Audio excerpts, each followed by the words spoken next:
A few days ago, I made a video testing whether or not ChatGPT could actually make a Lightroom preset. And I thought the results were not exactly the best, but there's a lot of work I can personally do to make that a little bit better. But before I dive into that, I wanted to first test if ChatGPT could take my Fuji XT3 and create a film preset around a certain prompt that I gave it. Firstly, I went into ChatGPT. This is just the free version, and I basically put in the prompt, I have a Fuji XT3. Could you help me create a popular Kodak film simulation for it? I would prefer one that is well-rounded and was used mostly for portraits, say in the 60s or 70s. Provide me with all the settings I need to put it into my camera to create this film simulation. And after that, this is what ChatGPT came up with and is what I actually put in my camera. Now there's a couple sections here that did give me options such as classic chrome or pro via standard. The dynamic range could be auto or DR100. I could also choose from an automatic white balance, which is actually what I opted for, where I could do 5 or 6,000 Kelvin. So then I took all these different photos that I took for the day and I put them in Lightroom. Now the first set you'll see, and I'll kind of explain what's going on here, I did not edit at all. These are the photos as they are straight out of camera. So I just photographed a few different things in our bookstore at natural lighting with just basic settings to try to get somewhat of an overall correct exposure. And I noticed on a few of these images, I did like some of these a little bit better than others. So I really think this film simulation works good in certain lighting environments, which is kind of the same for really any film stock and different types of films. Some work better in low light, bright light, natural, sunshine, portraits, what have you, but at the end of the day, it's all kind of a little bit of a taste. So one thing I wanted to do is when I got to this photo, I think this looks good. It's got a little bit of that softness. You can see just a little bit of the grain effect going on in there. It kind of has this soft, ominous feel that you would typically see with a lot of older films, especially the portrait films. But I wanted to compare this to the Kodak Gold setting that I have, and I noticed one big difference, of course, is this is very gold. The chrome effect here is very strong, and there's just different settings. I've got my white balance tweaked a little bit to kind of have a little bit more of that golden red and a little bit less of the blue. So that's part of what's going on. But these are kind of like a comparison to the film simulation ChatGPT made compared to what I use. So let's take a look at this image and let's see if we can find... Okay, so you could see the image on the left is my Kodak Gold, and then the image on the right is actually what the software created for me. So I feel like this one is a lot stronger of a look. This one is a lot more subtle, but I wasn't necessarily going for this gold look. I just told it to create a popular film simulation of a Kodak portrait series film that was popular in the 60s and 70s. And I think overall I did a pretty good job at that. Again, this was another image here that was using that Kodak Gold setting that I have. And then I switched back to what ChatGPT created, but this was after I started tweaking it a little bit. I started messing with some of the settings to see if I could get different looks.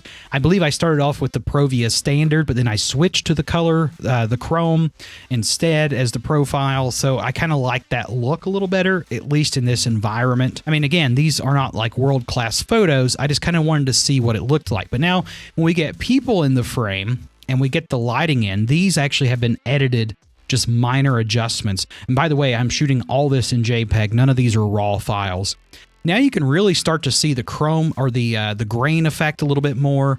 I think now that we have people, since this was a portrait-specific film simulation, it is looking a little bit better. The skin tones look really nice.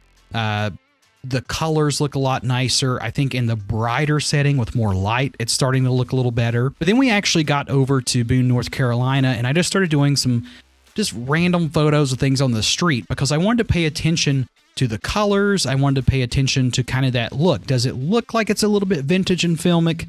Yeah, I can see that some. So I just kind of kept shooting random snapshots. And honestly, it still looks digital to me. I think because maybe it's a little bit too sharp. I did have the sharpness settings cut down. By the way, if you want this film preset to put into your Fuji and test it out, you can do that. I've got it linked in the description box below. But I did like some of the photos. I do like the way that it looks. I don't think it's necessarily going to replace anything I have, but I feel like if I do enough proper tweaking of this particular film simulation, I can get it to be something that I really like. I think it works for what it is, but above all, I think it's just wonderful that you can do things like this with ChatGPT, and it can help you figure these things out. Especially like when I first got my Fuji camera, I was so confused because I was a longtime Canon user. Fuji's set up so much differently, has a lot of options that Canon doesn't necessarily have, or at least the Canon cameras that I had. So it was a big learning curve. So to have the availability of something like ChatGPT or some type of other software out there or AI to help you, it's remarkable. I'm going to keep playing around with ChatGPT and prompts to really see if I can dial in things to make better presets for Lightroom, to make better presets here. I think ultimately at the end of the day, it's important that you keep that human element of yourself involved, but this kind of helps me to get an understanding. And if there is like an area that I don't really understand what was happening with a certain film, I can ask it and it can tell me what's going on. So then I can make decisions based upon my own liking of what's going to look good. At the end of the day, I'm not doing this to come up with the best preset ever for my camera. I'm doing this because I enjoy having fun with photography. I think the whole reason I got into photo in the first place is because it was something I loved to do. It was like a nice little chance to meditate and just find myself and just enjoy things. And I kind of, over the years, lost that. So getting to do fun things like this again is putting that spark back into photo for me. And that's one of the reasons I want to share it with you, is maybe you've lost that spark, or maybe you're in the process of learning, or whatever it is. This is a remarkable thing to be doing. But let me know in the comments section below if you've used ChatGPT to help with your photography. And be sure to stay tuned for the next video as I start to fine-tune both the Lightroom preset as well as the film simulation. I'm going to see in the next video if I can kind of create a similar film simulation as well as preset, see how closely I can get those to match. Because could you imagine if you could have that perfect simulation in your camera where you didn't necessarily need to shoot raw photos, you could just snap off JPEGs like crazy. Everything's basically going to be edited already, having that look that you want. You can skip the whole post-processing part altogether. It depends on what type of photography you are. I understand some people like to edit a lot, some people like to edit a little, some people are kind of in between. There's no right or wrong answers there. We're just having fun. But hope you enjoyed today's video, and as always, be sure to create something new today.